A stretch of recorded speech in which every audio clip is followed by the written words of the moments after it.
Bismillahirrahmanirrahim. আসসালামু আলাইকুম viewers, welcome back to my channel. আজকে আমি বানাবো স্কচ এগ। ফার্স্ট স্টেপটা হচ্ছে ডিমকে বয়েল করে নেওয়া। এন্ড আমি এটাকে সফট বয়েল মানে 6 মিনিট বয়েল করে নিয়েছি, যাতে এর ভিতরে রানি টেক্সচারটা থাকে। স্কিনটাকে পিল অফ করে আমি এটাকে টিস্যুর সাহায্যে প্যাড ড্রাই করে নিয়েছি, যাতে ডিমের গায়ে কোনো পানি না থাকে। এখন চলে যাচ্ছি নেক্সট স্টেপে। এখানে আমি নিয়ে নিয়েছি 1 কাপ ব্লেন্ড করা চিকেন। এতে দিয়ে দিচ্ছি স্বাদমতো লবণ, জয়ফল গুঁড়া লেস দেন 1/4 টিস্পুন, গোলমরিচ গুঁড়া 1/4 টিস্পুন, মরিচ গুঁড়া আর রসুন গুঁড়া 1/2 টিস্পুন। আপনি চাইলে রসুন গুঁড়ার বদলে রসুন বাটাও ইউজ করতে পারেন। পার্সলি 1/4 টিস্পুন, পার্সলি না থাকলে ধনেপাতাও ইউজ করতে পারেন। আর লাগছে মাস্টার্ড পেস্ট 1/2 টিস্পুন। আপনি চাইলে আপনার পছন্দ মতো যে কোনো মশলা এতে অ্যাড করতে পারেন। সবকিছুকে একসাথে মিক্স করে নিব।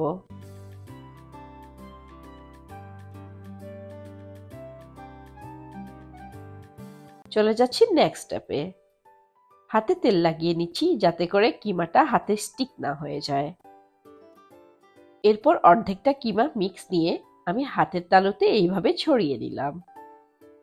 এখন মাঝখানে একটা ডিম বসিয়ে চারপাশ থেকে মুড়িয়ে দিচ্ছি। খুব আলতোভাবে এই কাজটা করতে হবে, কারণ জোরে প্রেস করলে ডিমটা ভেঙে যাওয়ার সম্ভাবনা আছে। আমি সেকেন্ডটাও ঠিক সেম ভাবে করে দেখিয়ে দিচ্ছি। চারপাশ থেকে এমনভাবে ডিমটাকে মুড়ে নিবেন যেন কোনো ক্র্যাক বা ফাটল না থাকে।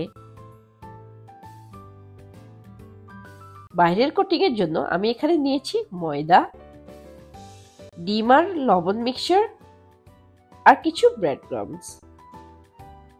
ফার্স্ট আমি ফ্লাওয়ার মিক্সচারটা কোট করে নিচ্ছি।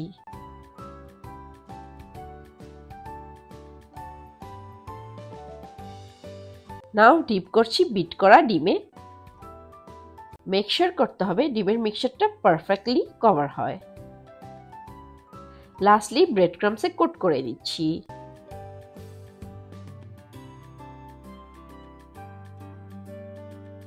এবার ভেজে নেওয়ার পালা।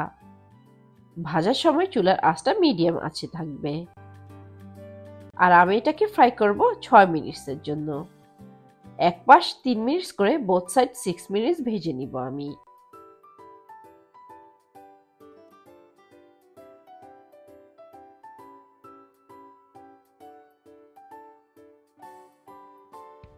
আমার স্কচ একটা রেডি হয়ে গেছে। এখন আমি চুলা থেকে নামিয়ে নিচ্ছি। চুলা থেকে নামানোর পরে এটাকে 5 মিনিটের জন্য ঠান্ডা করে নিতে হবে। I'm so excited to dig into this. Next stepটা আমার favorite part, which is এগটাকে কাটা. So let's cut in. Oh my god, how gorgeous is that?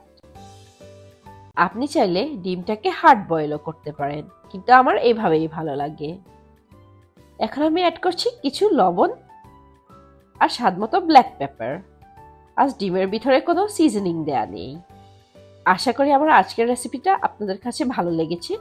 আর ভালো লাগলে লাইক, কমেন্ট আর শেয়ার করুন আপনার ফ্রেন্ডস আর ফ্যামিলির সাথে। আজকের জন্য এই পর্যন্তই। আল্লাহ হাফেজ।